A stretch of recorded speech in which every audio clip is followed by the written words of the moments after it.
लंका कांड, चौथे दिन का युद्ध। मेघनाद वध। गंगा तट पर चल रही राम कथा का 26वां दिन चल रहा था, जिसमें लंका कांड के प्रकरण में युद्ध के तीसरे दिन भगवान श्री राम ने महाबली कुंभकर्ण का वध कर दिया है। और अब आगे की कथा। तुलसीदास जी कहते हैं कि कुंभकर्ण का तेज प्रभु श्री राम के मुख में समा गया। यह देखकर देवता और मुनि सभी ने आश्चर्य किया। तासु तेज प्रभु बदन समाना,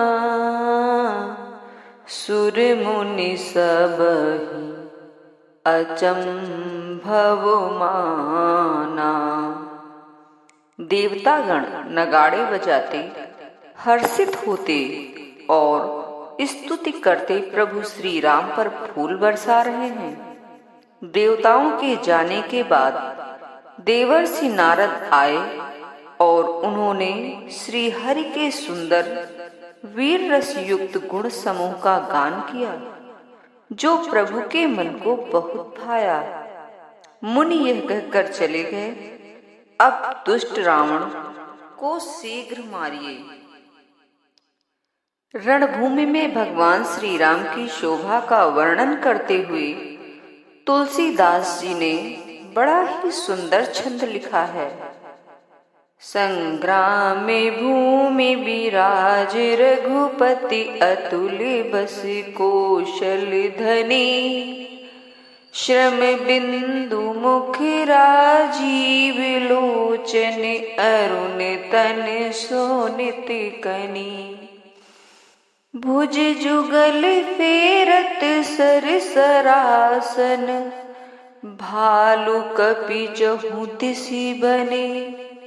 कह दास तुलसी कही न सक, छवि शेष जेहि आनन घने। निश्चर अधम मला कर, ताहि दीन निज धाम। गिर जाते नर मंद मति, जे न बजहि श्री राम। उक्त दोहा और चौपाई को स्वामी जी ने बड़े ही मधुर सुर में गाया और उनका साथ उनकी संगीत मंडली ने दिया। स्वामी जी के मधुर स्वर से श्रोतागण झूम उठे और कुछ तो खड़े होकर नृत्य करने लगे। स्वामी जी कुछ क्षण रुकने के बाद कथा को आगे बढ़ाते हुए कहते हैं कि प्रभु श्री राम के हाथों वध से कुंभकर्ण भी परम धाम चला गया। इस पर भगवान शिव माता पार्वती से कहते हैं कि हे गिरिजे, कुंभकर्ण जो नीच राक्षस और पाप की खान था, उसे भी श्री राम ने अपना परम धाम दे दिया। अतः वे मनुष्य निश्चय ही मंद बुद्धि हैं, जो उन श्री राम को नहीं भजते। इस तरह तीसरे दिन का युद्ध अंत हो गया। दोनों ओर की सेनाएं अपने अपने शिविरों में लौट गईं। आज वानर शिविर में उत्साह एवं बढ़ा हुआ मनोबल देखा जा सकता है, परंतु राक्षस शिविर में शोक और विलाप दिखाई दे रहा है। कुंभकर्ण के मृत शरीर के समीप रावण और राक्षस स्त्रियां विलाप कर रही हैं। कुछ देर बाद मेघनाद आया और उसने कई प्रकार से अपने पिता को समझाया तथा आश्वासन दिया कि कल मेरा पुरुषार्थ देखिएगा।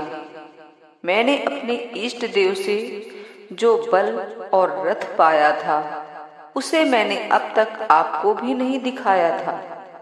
कल मेरा युद्ध भूमि में शौर्य देखना। ऐसा कहकर मेघनाद चला गया और कुछ ही देर बाद सवेरा हो गया। स्वामी जी कुछ क्षण रुककर कथा को आगे बढ़ाते हुए कहते हैं कि युद्ध के चौथे दिन उत्साहित वानर सेना सुबह सवेरे लंका के चारों दरवाजों पर आकर टिक गई। उधर राक्षस योद्धा भी वानरों का मुकाबला करने द्वार खोलकर रणभूमि में आ गए। दोनों ओर से युद्ध आरंभ हो गया। उसी समय मेघनाद मायामयी रथ पर चढ़कर आया और आकाश में उड़ चला। आते ही उसने विभिन्न प्रकार के अस्त्र शस्त्रों से वानर सेना को व्याकुल कर दिया। बाणों की ऐसी बारिश कर दी कि आकाश में 10 दिशाओं में बाण छा गए। मेघनाद को वानर योद्धा देख नहीं पाते। वे पर्वतों और वृक्षों को लेकर मेघनाद की ओर दौड़ते हैं, परंतु उसे देख नहीं पाते और उससे दुखी होकर लौट जाते हैं। यहाँ तक कि मेघनाद ने हनुमान जी, अंगद, नल और नील जैसे महायोद्धाओं को भी व्याकुल कर दिया। फिर उसने लक्ष्मण जी, सुग्रीव और विभीषण को बाणों से मारकर उनके शरीर को छलनी कर दिया। अब वह श्री रघुनाथ जी से लड़ने लगा। उसने प्रभु श्री राम के ऊपर नागपाश बाण छोड़े। तुलसीदास जी लिखते हैं कि जो स्वतंत्र, अनंत, अखंड और निर्विकार है, वे खर के शत्रु श्री राम जी लीला से नागपाश में बंध गए। ब्याल पास बस भय खरारी, स्वबस अनंत एक अभिकारी। नट इव कपट चरित कर नाना, सदा स्वतंत्र एक भगवाना। रन शोभा लगी प्रभु ही बधायो, नाग पास देवन भय पायो। गिरजा जासु नाम जपि, मुनि काटहि भव पास। सो की बंध तर आवई, व्यापक विश्व निवास। चरित राम के सगुन भवानी, तर्क न जाहि बुद्धि बलवानी।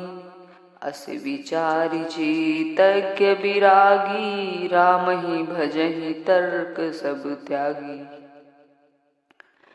प्रभु श्री राम के नागपाश में बगने पर देवतागण भी भयभीत हो गए। मेघनाद ने जब सेना को व्याकुल कर दिया तो वह प्रकट हो गया और रणभूमि में खड़ा होकर दुर्वचन कहने लगा। तब जामवंत जी ने उसका सामना किया। मेघनाद ने उनके ऊपर त्रिशूल चलाया तो उन्होंने वही त्रिशूल हाथ से पकड़कर मेघनाद की छाती पर दे मारा। इससे मेघनाद पृथ्वी पर गिर पड़ा।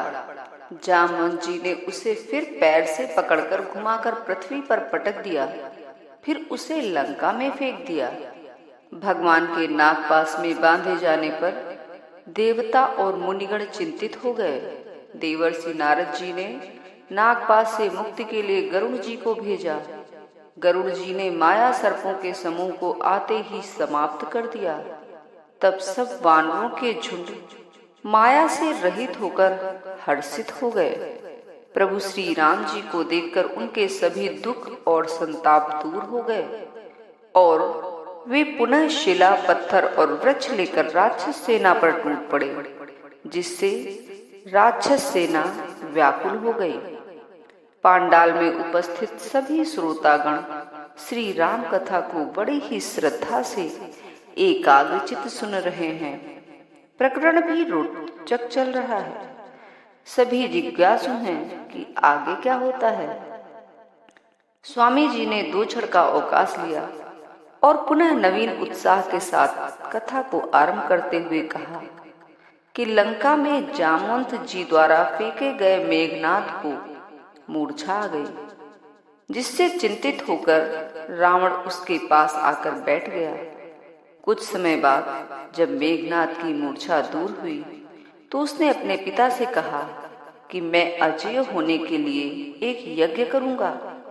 ऐसा करके वह तुरंत ही पर्वत की गुफा में चला गया।